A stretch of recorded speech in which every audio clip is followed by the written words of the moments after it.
Antropofonías, conversaciones desde la diversidad. Un programa del Instituto Colombiano de Antropología e Historia, ICANN, y del Museo del Oro del Banco de la República. Hola gente, bienvenidos a este nuevo episodio de Antropofonías, el espacio radial del Instituto Colombiano de Antropología e Historia y del Museo del Oro del Banco de la República. En nuestro segundo programa del año queremos hablar del Chiribiquete, de su patrimonio material e inmaterial, pero asimismo de lo que este lugar representa para las teorías sobre el poblamiento de América. Hola Vladimir, hoy vamos a hablar de ese tesoro territorial que se esconde en la región amazónica, un territorio protegido por raudales y tepuyes que han hecho inaccesible la llegada tanto de colonos como del Estado y hasta de la guerrilla, y por eso se ha mantenido independiente del influjo de las sociedades contemporáneas. Pero, Ana María, ¿qué tiene que ver ese aislamiento con las teorías del poblamiento americano? Tiene todo que ver, Vladimir. El Chiribiquete es una zona oculta e inaccesible que todos y todas debemos cuidar y proteger. Allí se han encontrado rastros humanos y pictóricos tan antiguos que han puesto a discutir a los expertos sobre el origen y las rutas de llegada de los seres humanos a América. Comunidades antropofónicas. En nuestra sección Comunidades Antropofónicas recogemos ideas, puntos de vista y opiniones que nos permiten entrar en nuestro tema del día. A continuación, presentamos el testimonio de Camilo Montenegro, antropólogo de la Nacional, quien viene trabajando desde hace años con los pueblos indígenas del departamento del Guaviare. Camilo nos pone de presente la necesidad de preservar este patrimonio cultural y ambiental y, sobre todo, pone alertas sobre los procesos de expansión colonial. Hola, mi nombre es Juan Camilo Montenegro, soy habitante de San José del Guaviare.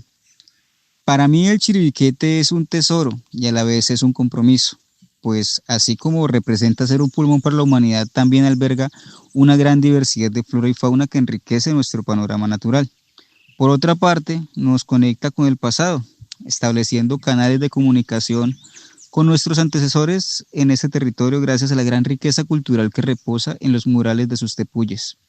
Estos dan cuenta del paso de comunidades antiguas que plasmaron sus vidas y conocimientos allí.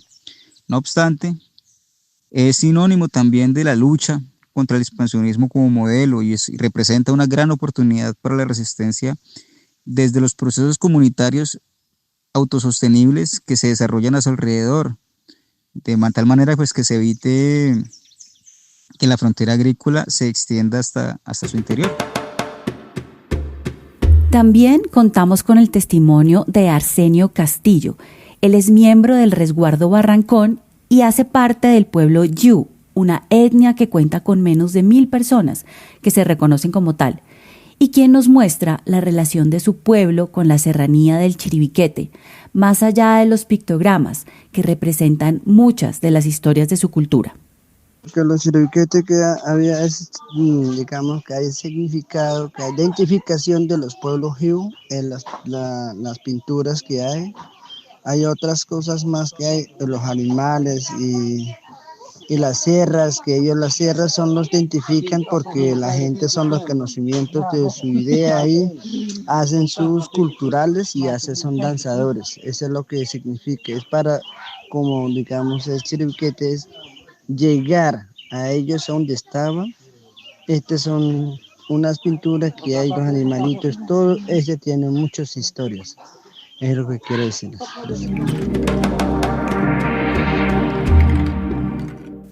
Hoy, en Identidades en Diálogo, conversaremos con 2 especialistas provenientes, además de disciplinas distintas, que vienen estudiando el poblamiento de la serranía en sus más remotas épocas. Le damos la bienvenida a Fernando Montejo, antropólogo, arqueólogo y geógrafo, y el coordinador del Grupo de Patrimonio del ICANN. Está aquí con nosotros también Carlos Lazo. Él es biólogo, investigador del Instituto Alexander von Humboldt y uno de los grandes expertos en ecosistemas de ríos subterráneos en Colombia. Fernando Montejo, ¿cómo estás? Bienvenido a Antropofonías. Hola Vladimir, muchas gracias por esta invitación. Qué gusto estar acá. Carlos, ¿cómo estás? Muchas gracias por acompañarnos. Muy buenas tardes, muchísimas gracias Vladimir, Ana, por esta invitación. Quisiera, como primera medida, preguntarle a Fernando que ubique a nuestros oyentes, a nuestras oyentes en el Chiribiquete. ¿Dónde queda ubicado y cuál es la importancia geográfica que tiene para empezar? Bueno, el Chiribiquete es una serranía bastante amplia, tiene una porción en lo que conocemos hoy como el departamento del Guaviare y otra porción en el Caquetá. Esta es Amazonía, en el sur del país, Amazonía colombiana, bosque húmedo tropical, una zona muy importante en nuestro país. Voy a seguir contigo, Fernando. Sabemos que existen pues unas pinturas rupestres muy antiguas que son un lugar de reconocimiento de este espacio, digamos que tienen pinturas tanto geométricas, de seres humanos, de animales, pero aquí hay un debate que me parece interesante empezar por ahí, y es el tema de las fechas. Digamos que se conoce una fecha más o menos en el 14.000 a.C. de la entrada de los primeros pobladores por el norte del país, pero hemos escuchado también de algunos arqueólogos que han datado y que tienen fechas mucho más antiguas que pueden llegar hasta el 20.000 a.C. Quiero que me cuentes un poquito desde tu perspectiva cómo es este debate de las fechas y cómo podemos explicar que haya de pronto dataciones tan antiguas. Bueno, lo primero que habría que decir, gracias por la pregunta, Ana, lo primero que tendríamos que decir es que es muy importante saber que lo que hoy conocemos como Colombia pues tiene una profundidad histórica amplia, ¿no? Y al menos 14.000 años atrás, gente estaba ya poblando esto que conocemos como Colombia. Sin embargo, hay unas fechas, como tú dices, Ana, que todavía son más antiguas, de 19.500 años atrás. Estas son de un colega, dos colegas, Carlos Castaño y Tomás van der Hamen, que hicieron exploraciones arqueológicas en la década del 90, importantes exploraciones, y obtuvieron, digamos, estas y otras fechas, digamos, antiguas. Y claro, se genera ese debate. No solamente en Colombia ocurre, ¿no? Está también en el Amazonas de Brasil, bueno, en fin, en donde hay fechas también más antiguas que rebaten esta idea. Pues tenemos un modelo, digamos, muy consolidado en general de el poblamiento desde el norte del país, en fin, pero pues estas fechas empiezan, digamos, a generar debate. Claro que existe ese debate. Pero es posible que la gente no haya llegado solo por el norte, claramente, ¿no? Sí, exactamente. Lo que abre esto es una posibilidad muy interesante de que no solamente haya sido por el norte, y eso es perfectamente posible. Bueno, para contextualizar a nuestros oyentes, y cuando hablamos nosotros del norte, estamos hablando, ustedes nos corregirán, estamos hablando de este poblamiento que nos enseñaron en el colegio y que los seres humanos venían por Siberia, pasaron por Alaska en una época de congelamiento y empezaron a descender desde el norte hasta el sur. Ahora bien, hoy quisiera preguntarle a Carlos, ¿cuál es la importancia de decir que estamos hablando de 19.000 años y no de 14? Y digamos, tratándose de estas fechas, pues, ¿qué diferencia hay entre 5.000 años? ¿En qué cambia la descripción histórica cuando estamos hablando de unos poblamientos, de unas dataciones más antiguas, justamente en el Chiribiquete, que es la zona que nos está invitando hoy a conversar? Bueno, muchas gracias, Vladimir. Cuando hablamos Pleistoceno, hablamos de 20.000 años a 10.000 años aproximadamente, y el Holoceno, que es la época actual, de 10.000 años hasta el presente. Durante todo ese periodo, ¿qué ha ocurrido a nivel de cambios en la naturaleza y en el medio ambiente? Y hablo desde esa perspectiva. Los años son muy importantes. ¿Por qué? Porque hay fechas clave en toda la evolución del continente suramericano en la cual hubo procesos de una gran disminución de la precipitación. Bien, estamos acostumbrados a hablar de la edad de hielo, más en el hemisferio norte, obviamente, pero aquí en América del Sur tuvimos esos cambios climáticos, mucha precipitación, poca precipitación. Lluvia, ¿quieres decir? Lluvias, claro. Y eso generó en cierto momento, que eso está datado por Tomás van der Hamen, en 14.300 años. Hubo durante miles de años que dejó prácticamente llover, bajó un 40%. Entonces, imagínense ustedes qué significa que deje de llover en la Amazonía durante miles de años o cientos de años, un 40% menos. Eso sin duda alguna nos lleva a una extinción, no diríamos masiva, pero sí gradual, porque los registros fósiles y las pinturas rupestres, que es lo que nos trae el programa, a esto nos lleva. Cuando contabas que además, digamos, de una datación con carbono seguramente hecha por los arqueólogos, tú como biólogo pudiste identificar megafauna en estas pinturas y que eso pues también nos puede hablar, o por lo menos habría alguna forma de decir que los primeros pobladores o estos pobladores cohabitaron con megafauna. Cuéntame un poco más sobre eso que estabas contando hace un rato. Pues esa pregunta es el kit de la cuestión, es lo que ya ha adelantado Fernando hace un momento, nos han vendido, que decía también Vladimir, que nos enseñaban en el colegio, que el poblamiento del continente suramericano fue a través del norte, del estrecho de Beringia, cuando se creó ese puente de hielo, y todas estas poblaciones fueron entrando hacia el norte de Suramérica y después bajaron hacia la Amazonía, los valles del Magdalena, en fin, hasta llegar al nordeste brasileño e incluso hasta el sur del continente. Yo lo veo a través de la identificación de la fauna representada en las pinturas, y no soy el primero que lo dice. Ya lo han mencionado de una manera indirecta otros investigadores u otras aproximaciones, en algunos casos erradas, que eso siempre ocurre en ciencia. ¿Y cuál ha sido mi trabajo? Es identificar esa fauna actual que conocemos, que está representada en ese arte rupestre, con elementos faunísticos que a todas luces no corresponden a fauna actual. Y claro, ¿cómo lo ves eso? A través de elementos anatómicos, las patas, las pezuñas, los dedos, los colmillos, en fin, muchas expresiones corporales anatómicas que el lector o que el oyente debe de entender que estamos hablando de más de 20.000 años hasta el presente, ¿no? Y que muchos de esos animales pues ya no están. Estos elementos faunísticos que no están hoy en día son lo que llamamos la fauna pleistocénica, la fauna de la edad del hielo, la megafauna, que son aquellos animales que pesan pues cerca de 1 tonelada, que existieron en un pasado y que hay un registro fósil. Probablemente aquí debajo del Banco de la República pueden haber colmillos, restos de huesos de animales pleistocénicos. ¿Cómo cuáles? Cuéntanos. Pues pueden haber lo que llamamos mastodontes o gonfoterios, lo que se conoce como mamuts, pueden haber perezosos primitivos, en fin, pueden haber incluso jaguares gigantes. Fernando, ¿cómo ha recibido la comunidad académica, la comunidad arqueológica, pues este cambio de paradigma frente a la población, el poblamiento de América? Es que no estamos hablando ni más ni menos que de eso. ¿Qué se dice? ¿Cómo ha sido recibido? ¿Qué debate se está generando? Genera mucho debate, por supuesto, ¿no? Estas fechas pues, han sido discutidas en el contexto nacional bastante. No son aceptadas en general, digamos, fechas anteriores a 14.000 años y pues menos para el Amazonas. Pero desde mi punto de vista, digamos, el fin no es en esencia centrarnos exclusivamente en si es o no una fecha correcta, sino en la posibilidad de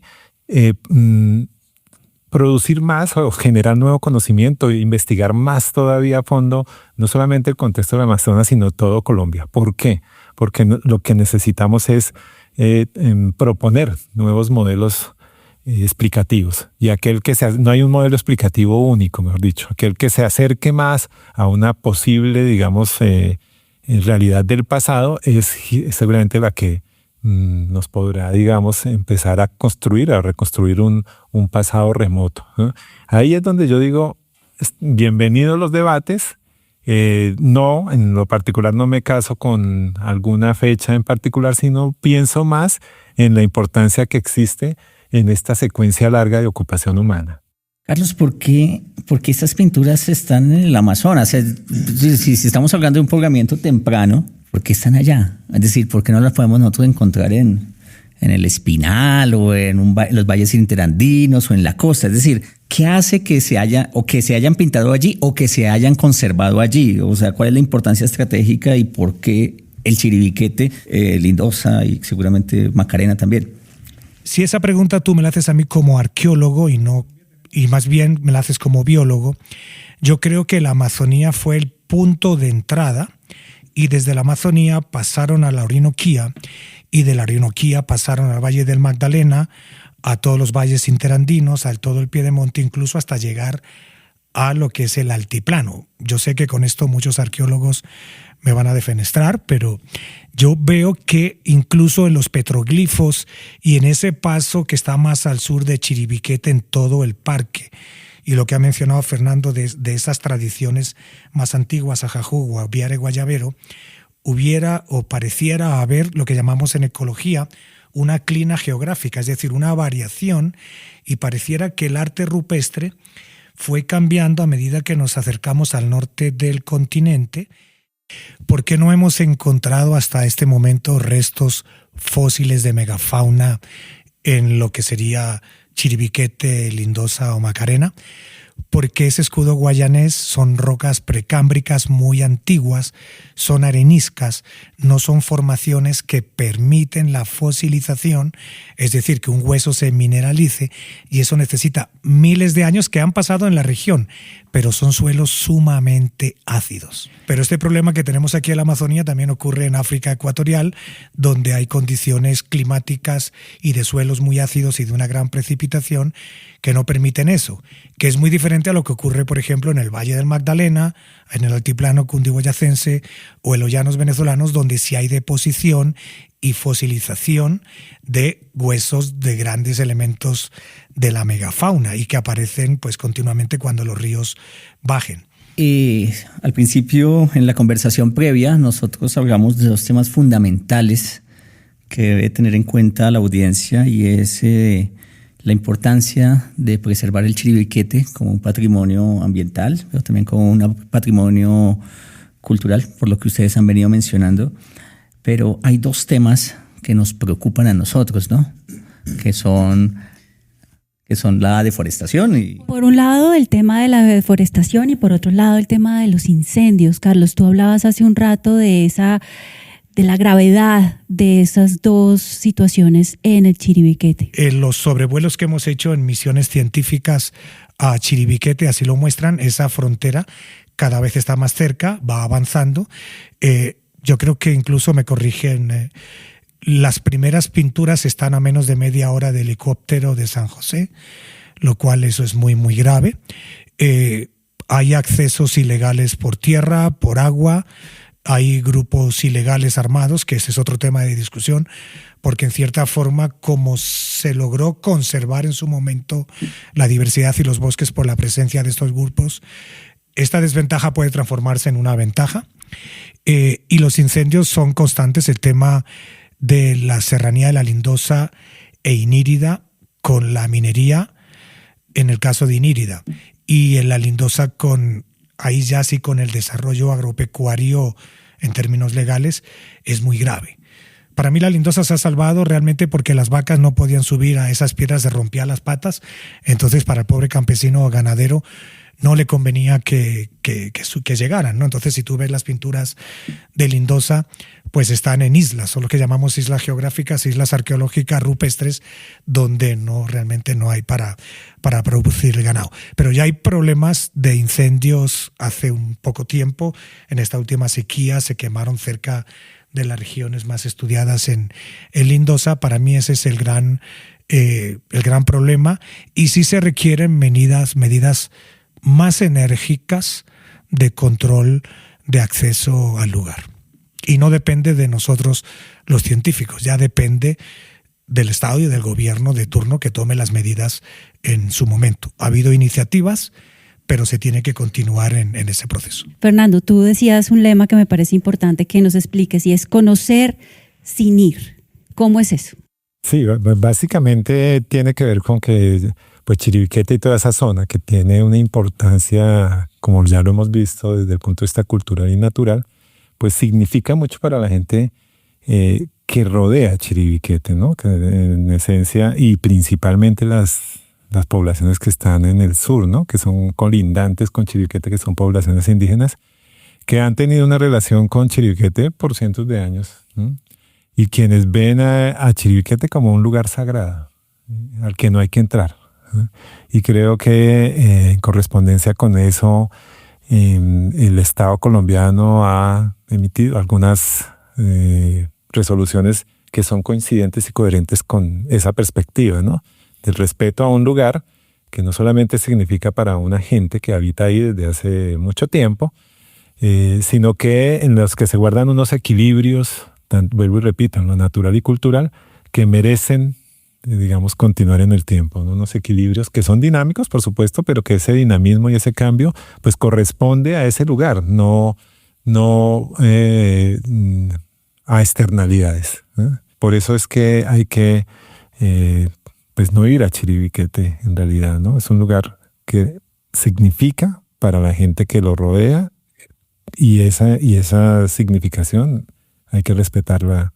Y claro, digamos, uno dice, pues qué bueno conocer, digamos, de qué se trata esa singularidad y por qué Chiribiquete está en la lista de Patrimonio Mundial como algo singular que tiene un valor universal excepcional.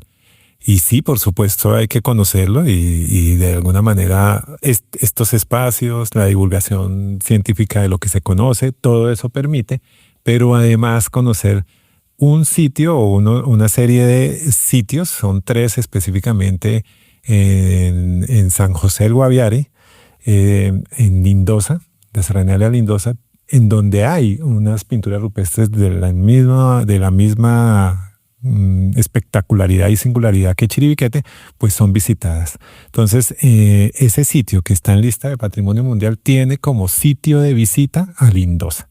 Y así ha ocurrido, y además porque es un modelo de gestión de sitio muy interesante, porque está liderado por las propias comunidades, en compañía de instituciones como el ICANN y otras en el territorio, la alcaldía, las gobernaciones, en fin, pero es una gestión que se hace fundamentalmente por la gente. Ese sitio es el sitio de visita y no otros. Carlos decía que hay otros sitios que de manera ilegal pues empiezan a dar ingresos a la gente, a la población de esa zona, y se corre mucho riesgo incluso, ¿no? Para las personas que ingresan ilegalmente en estas zonas. Hay un riesgo altísimo. Bueno, Carlos, Fernando, les agradecemos muchísimo habernos acompañado. Ya el mensaje queda claro, debemos conocer Chiribiquete, y para ir a conocer el Chiribiquete, pues vamos a Lindosa, ¿no? Que queda al ladito, que queda cerca y forma parte de la misma formación ecológica, la misma tradición cultural, y podemos acercarnos y apoyar a las comunidades que están allá en estas veredas. ¿Tú quisieras terminar con algo, Ana María? Sí, también podemos conocer el Chiribiquete a partir de los libros que están preparando justamente Fernando y Carlos, cada uno por su cuenta y juntos y revueltos, y también por separado. Quieren contarnos un poco de estos libros que vienen este año, que ojalá nuestros oyentes lo puedan adquirir en algún momento, porque sin duda hay mucho más que hablar del Chiribiquete y de las pinturas y de todo esto que es fascinante, sin duda. Bueno, quizás por antigüedad empiezo yo. Antes hablábamos que yo empecé a trabajar en este tema. Yo soy zoólogo, biólogo, no soy arqueólogo. Estoy aprendiendo en el tema muchísimo, es apasionante. Hace aproximadamente, cerca de 5 años, con Carlos Castaño me invitó a identificar unas figuras animales en el arte rupestre de Chiribiquete. Ya tenía yo mi punto de partida en Lindosa, y eso se fue transformando y haciéndose cada vez más complejo, viendo la interrelación de lo que se ha llamado cazador, recolector y pescador, porque también hay evidencias de pesca, aunque yo creo que hay temas cosmológicos mucho más profundos que nos muestran estos paneles. Tenemos entonces 5 años trabajando, este año lo vamos a terminar, espero yo, en un libro que se va a llamar algo así como, mencionábamos, las pinturas sí hablan, ¿no? La reconstrucción histórica desde la biodiversidad extinta a la actual, vista desde esos paleoindígenas o pobladores del continente americano a la visión más occidental, más actual nuestra como científicos, pero respetando las diferentes aproximaciones, hipótesis, de lo que se conoce y lo que se ha publicado, que eso es muy importante. Tener esa memoria histórica de lo que se ha hecho en Colombia y de lo que se ha escrito desde el siglo pasado. Es decir, un ejemplo, si tenemos una ficha sobre los diferentes felinos que están representados en Chiribiquete, pues vamos a decir, nosotros estamos viendo aquí a un jaguar extinto mucho más grande, un jaguar actual, un tigre dientes de sable, o estamos viendo pumas con las herramientas metodológicas y zoológicas del caso, pero tú estás viendo otros elementos u otros personajes, otros científicos dicen que han visto otra cosa, y otro elemento clave que vamos a incluir en el libro son todos estos datos etnográficos y todos estos datos que tiene que ver, como ha dicho Fernando, desde las comunidades indígenas, cómo las comunidades indígenas en la actualidad reconocen ciertos elementos e incluso en el pasado a través de un elemento que no hemos mencionado pero que es muy importante, que son todos los mitos y las leyendas. Ese es el libro de 30 años de trabajo de Carlos Castaño, 5 o 6 años míos, y el segundo libro, Fernando nos habla de él.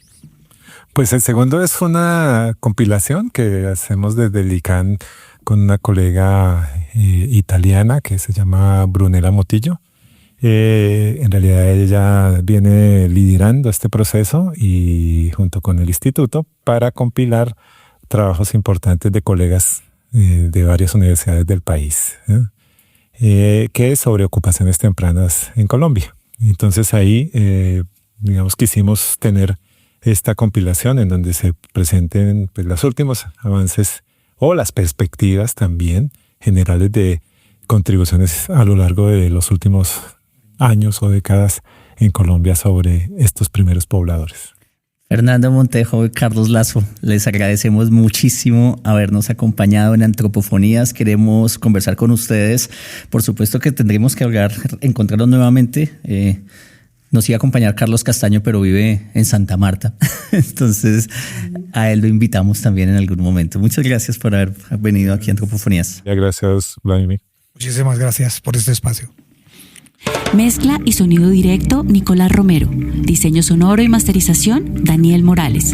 Redes sociales, Silvia Aragón. Edición, Vladimir Montaña. No olviden que pueden estar al tanto del tema de la próxima semana a través de las redes sociales del Museo del Oro y del ICANN.